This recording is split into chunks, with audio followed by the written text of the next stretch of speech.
دوستوں ہم نبی کریم صلی اللہ علیہ وسلم کی حدیث سے جانیں گے دجال کیسے آئے گا اور قیامت کیسے ہوگی۔ صحیح حدیث ہے، سنن ترمذی حدیث نمبر 2240۔ رسول اللہ صلی اللہ علیہ وسلم نے ایک صبح دجال کا ذکر کیا تو آپ نے اس کی حقارت اور اس کے فتنے کی سنگینی بیان کرتے ہوئے دوران بات چیت آواز کو بلند اور پست کیا، یہاں تک کہ ہم نے گمان کیا کہ وہ مدینہ کی کھجوروں کے جھنڈ میں ہے۔ پھر ہم رسول اللہ صلی اللہ علیہ وسلم کے پاس سے واپس آ گئے۔ جب بعد میں پھر آپ کے پاس گئے تو آپ نے ہم پر دجال کے خوف کا اثر جان لیا اور فرمایا، کیا معاملہ ہے؟ ہم نے کہا، اللہ کے رسول، آپ نے صبح دجال کا ذکر کرتے ہوئے اس کی حقارت اور سنگینی بیان کرتے ہوئے اپنی آواز کو بلند اور پست کیا، یہاں تک کہ ہمیں گمان ہونے لگا کہ وہ کھجوروں کے بیچ ہے۔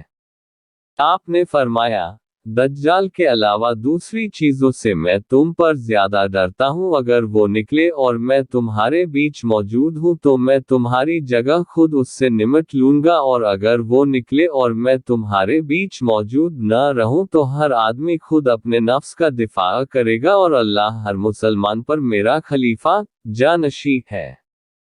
دجال گھنگھرالے بالوں والا جوان ہوگا، اس کی ایک آنکھ انگور کی طرح ابھری ہوئی ہوگی، تو ان میں اسے عبدالعزیٰ بن قطن سے تشبیہ دیتا ہوں، اس لیے تم میں سے جو شخص اسے پا لے اسے چاہیے کہ وہ سورہ الکہف کی شروعاتی آیتیں پڑھے۔ وہ شام اور عراق کے بیچ سے نکلے گا اور دائیں بائیں فساد پھیلائے گا۔ اللہ کے بندو، ثابت قدم رہنال، ہم نے کہا، اللہ کے رسول، روئے زمین پر ٹھہرنے کی اس کی مدت کیا ہوگی؟ آپ نے فرمایا، 40 دن، ایک دن 1 سال کے برابر ہوگا، ایک دن 1 مہینے کے برابر ہوگا، ایک دن ہفتے کے برابر ہوگا، اور باقی دن تمہارے دنوں کی طرح ہوں گے۔ ہم نے کہا، اللہ کے رسول، بتائیے وہ ایک دن جو 1 سال کے برابر ہوگا، کیا اس میں ایک دن کی نماز کافی ہوگی؟ آپ نے فرمایا، نہیں، بلکہ اس کا اندازہ کر کے پڑھنا۔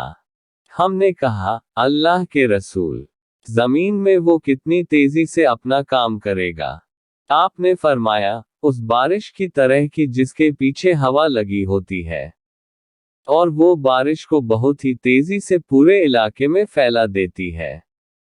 وہ کچھ لوگوں کے پاس آئے گا، انہیں دعوت دے گا تو وہ اس کو جھٹلائیں گے اور اس کی بات رد کر دیں گے، اس لیے وہ ان کے پاس سے چلا جائے گا، مگر اس کے پیچھے پیچھے ان انکار کرنے والوں کے مال بھی چلے جائیں گے۔ ان کا حال یہ ہوگا کہ ان کے پاس کچھ بھی نہ رہے، پھر وہ کچھ دوسرے لوگوں کے پاس جائے گا، انہیں دعوت دے گا اور اس کی دعوت قبول کریں گے اور اس کی تصدیق کریں گے، تب وہ آسمان کو بارش برسانے کا حکم دے گا۔ آسمان بارش برسائے گا، وہ زمین کو غلہ اگانے کا حکم دے گا، زمین غلہ اگائے گی، ان کے چرنے والے جانور شام کو جب چراگاہ سے واپس آئیں گے تو ان کے کوہان پہلے سے کہیں زیادہ لمبے ہوں گے، ان کی کوکھیں زیادہ کشادہ ہوں گی اور ان کے تھن کامل طور پر دودھ سے بھرے ہوں گے۔ پھر وہ کسی ویران جگہ میں آئے گا اور اس سے کہے گا، اپنا خزانہ نکال۔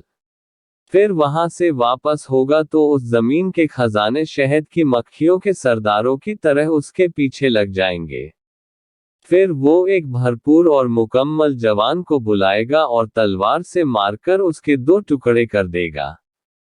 پھر اسے بلائے گا اور وہ روشن چہرے کے ساتھ ہنستا ہوا آ جائے گا، اس لیے دجال اسی حالت میں ہوگا کہ اسی دوران عیسیٰ بن مریم علیہ دمشق کی مشرقی جانب سفید مینار پر زرد کپڑوں میں 2 فرشتوں کے بازو پر ہاتھ رکھے ہوئے اتریں گے، جب وہ اپنا سر جھکائیں گے تو پانی ٹپکے گا اور جب اٹھائیں گے تو اس سے موتی کی طرح چاندی کی بوندیں گریں گی، ان کی سانس کی بھاپ جس کافر کو بھی پہنچے گی وہ مر جائے گا،